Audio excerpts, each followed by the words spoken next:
Well, welcome along to Track Talk Under Lights for February the 7th, 2020. And I'm pleased to welcome in our fourth guest on the show for this Friday evening fixture as we fast race through the year of 2020. Very pleased to say that Julie Burridge has joined me here in the studio. And Julie, great to have your company. Thanks for coming on.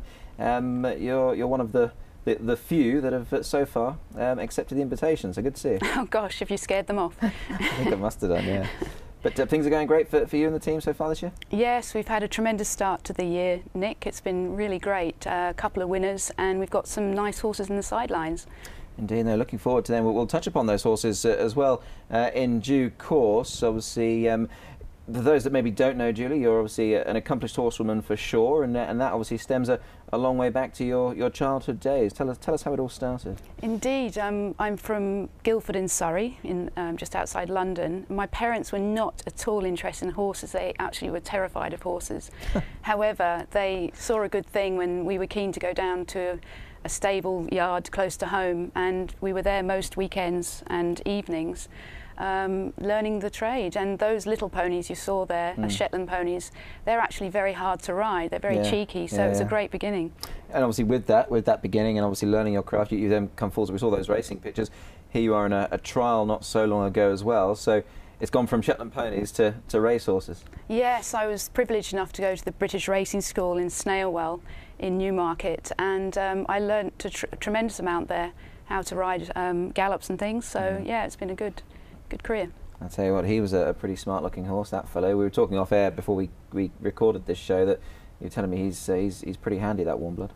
Yes, that was Belcam Hinnock at the Bukatima Saddle Club, and I leased him for a couple of years. I had a tremendous association with him. We bonded very well, really connected with that horse, and we won a lot of jumping competitions. Yeah, he certainly looked like he could jump all right. Anything from flat racing to jumping, Julie Burridge is the woman. Talking of a connection, one thing that obviously owners like to have always within their ownership is that connection, both to their horse, their trainer, their jockey, and everyone else involved. And that's something that you've become quite heavily involved as well now, obviously, and you've got a new ownership group as well. Just tell us a little bit about the experience, Julie, for your experience here in Singapore. So Steve and I are trying to provide an experience that accompanies with ownership of horses. It's not hard to own a horse anymore. You can join a syndicate and just have a very small percentage and own his eyelashes. You don't have to own a tremendous amount. But what we aspire to do is give you the journey. So we give you videos, updates, come to the races, watch the track work, the trials, get to know one another, the other ownerships. It's like a little club membership, except you don't have to pay any club membership. But it's been a tremendous amount of fun, quite a lot of hard work, and great rewards. Absolutely, you can see that quite evidently in this bit of footage. We can see obviously plenty of celebrations, and when there is a winner. What about this young man finally, Simon Cock? Obviously we mustn't be very remiss of us not to chat about Simon on this show. I mean, he's doing wonderfully well. He's done tremendous. He has an air of confidence about him, which is something you can't teach someone.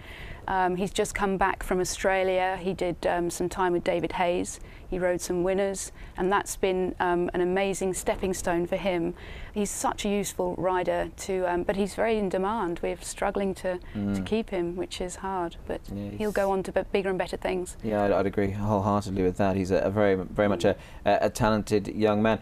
Just on the ownership itself here and stuff like that, obviously the experience with the Singapore Turf Club, we've got there's level 3, which is dedicated to the owners, that's right? Yes, we have a couple of tables up there, and we invite the owners to bring friends, come and just watch the racing, get involved, come down to the parade ring.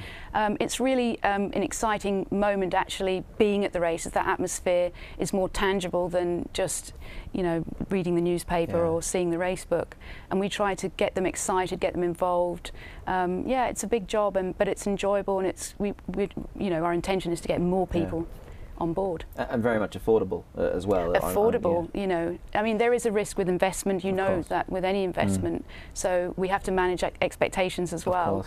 But can that be hard from time to time? Are there a few, one or two characters that might get a little bit sort of too excited about the whole thing? Yeah, of course. But Steve and I are very emotional about and very passionate. We believe in what we do. We're good at what we do, and we're just trying to, mesh that across to give other people a chance to experience what we experience.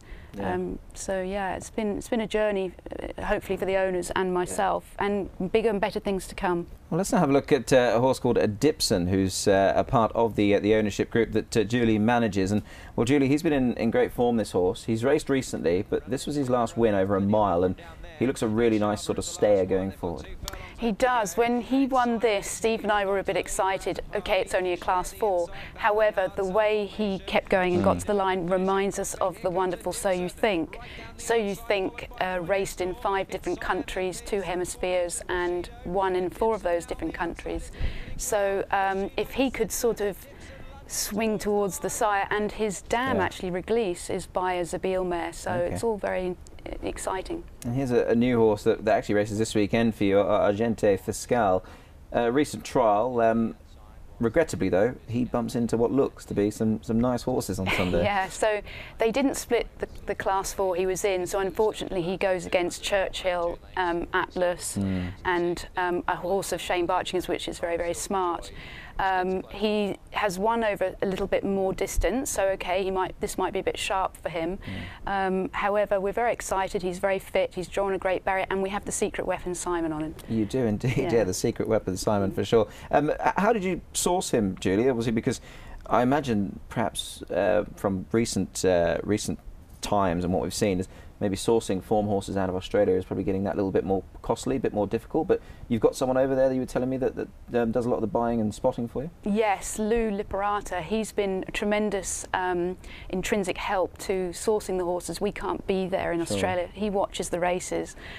He's quite an astute person, and he's found Salvador for us, as well as a Dipson and Agente Fiscal. So we offered to buy Agente Fiscal before he won his race, and they refused, and then he went on and won a race and ran second, and then they rang us back and said, you know, you can have him. But another naught on the end. No, it was quite reasonable. Okay, really. very good. The only thing that bumps the cost up is the vet checking and the insurance and bringing the horse over. It's quite a hefty, but of course we sell at cost. We don't put anything on. What we're looking for is longevity in our business, bringing more people into horse racing and having fun. Absolutely, and that's certainly the name of the game for sure. And plenty of fun can be had racing, that's for sure. Obviously, in regards to the experience here, just once again, obviously I imagine you've got people in your racing syndicate there that probably come away from here saying, wow, this, or first timers for instance, probably come away saying, wow, this is fantastic.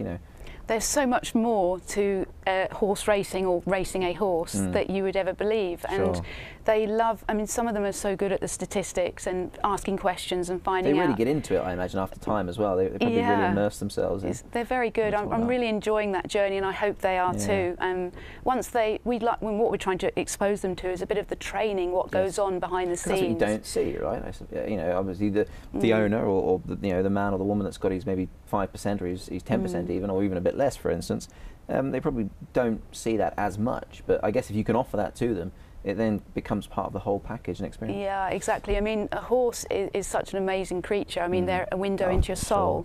They are alive. You're paying for something that you are technically responsible for. I mean, they do legally own the horse.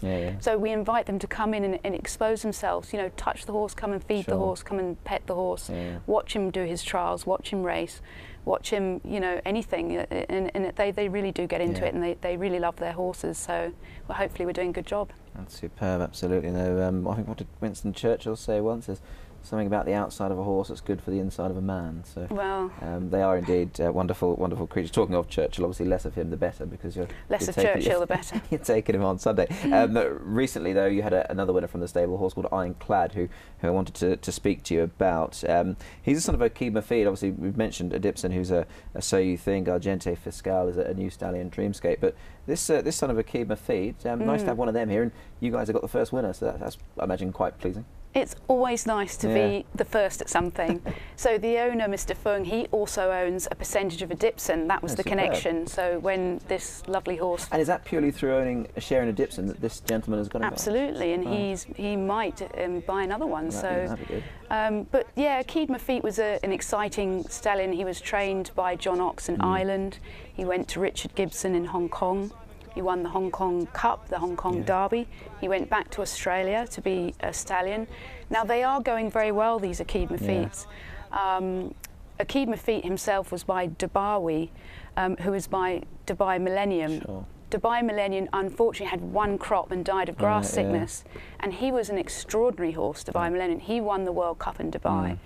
So if you're looking at breeding, this horse really has the pizzazz and a bit of finesse to go on, and we will do everything we can to get that horse to win, win some more races. Yeah, so he looks at, he certainly does look exciting. In fact, the only time Dubai Millennium got beat was in an Epsom Derby. They tried him over a mile and a half. So a superb horse he was, and that's obviously the lineage with Ironclad. Looking ahead to the rest of this year, Julie, obviously we're a month in now. The winners have started flowing. A couple of horses maybe in the stable that really do excite you going forward? Well, I suppose your own. Well, of course, my own. Lim's Craft is an exciting horse to go forward with. Of course, a Dipson. We've got a couple of new horses coming. We've just bought a horse called Busby from Melbourne through Lou. So that's an exciting. Kaiser, another horse that was racing around Melbourne. He'll be coming as well. You always need to replenish your stock and keep it going, keep the dream going. We'll go on as long as we can. Absolutely. Well, I tell you, just finally, we regrettably having to wrap up. We are running out of a bit of time. But where did the idea from the colours come? I know the orange, the blue, the stars. Is there any sort of method in that madness? There's always method to our madness. So we originally had orange and navy blue are our sort of favourite colours, which we ride in orange every morning. So we had stripes originally, and that's that finished up. So we decided to create this new one with the stars, and of course I've got a girl helping me. She did it all on PDF. Her name's Quay May. And a big shout out to her for helping me with all the media and things like that. Superb. Well, you do a great job, and obviously we look forward to seeing those stars in the winners' enclosure very soon. Julie, thanks for coming on the show. It's been great to chat to you, and wish we could chat for longer, but no, we'll have you back, I'm sure. Julie Burridge then, who has been our guest on Track Talk Under Lights, and we wish her and her team very well this weekend, most notably with Argente Fiscal, who makes his debut. Let's have a look at some of the details now for the fixture coming up. Let's have a look at the premierships here for this meeting. Mark Walker on top with 13. Vlad Jurik's got 14 winners to his name, and Simon Cock there with 12. Who is 8 clear at this stage of Young Hakeem in the Apprentice Premiership. So all three of those gentlemen going very well indeed. We're on the long course D for Friday night. We've got a split card, even 4 on the poly track, 4 on the turf coming up. And we start at 6:50. So certainly don't delay, and make sure you're here in plenty of time. I will be, I'm sure Julie will be as well. And after this break, we'll be welcoming in Luke Marlowe, and we'll be previewing an 8-race card coming up on Friday night. Don't go anywhere. Do join us after this.